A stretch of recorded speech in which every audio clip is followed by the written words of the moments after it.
રાહુલ ગાંધીના વોટ ચોરી મુદ્દે લોકસભામાં કરાયેલા આક્ષેપોની પૃષ્ઠભૂમિએ મોરબી જિલ્લા કોંગ્રેસ દ્વારા વિરોધ નોંધાવવામાં આવ્યો હતો। શહેરના નવા બસ સ્ટેન્ડ નજીક સરદાર બાગ સામે વોટ ચોર ગાદી છોડના નારા સાથે પ્રતિક ધરણા પ્રદર્શન યોજાયું। વિરોધ કાર્યક્રમમાં જિલ્લા કોંગ્રેસ પ્રમુખ કિશોર ચીખલિયા, શહેર કોંગ્રેસ પ્રમુખ પુષ્પરાજસિંહ જાડેજા સહિત કાર્યકરો અને આગેવાનો ઉપસ્થિત રહ્યા હતા।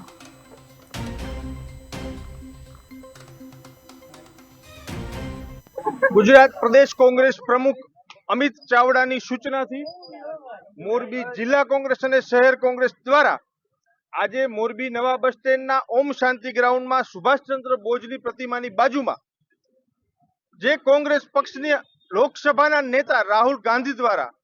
जे वोट चोरी की गड़बड़ी मुद्दे जे लोकसभा में एमने जाहेरात करी, एमने जे प्रूफ साथे जे रजूआत करी छे कि आ वोट चोरी की गड़बड़ी थई छे अने ए गड़बड़ीना अनुसंधाने वोट चोर गादी छोड़ना नारा ने बुलंद करवा माटे आज कांग्रेस परिवार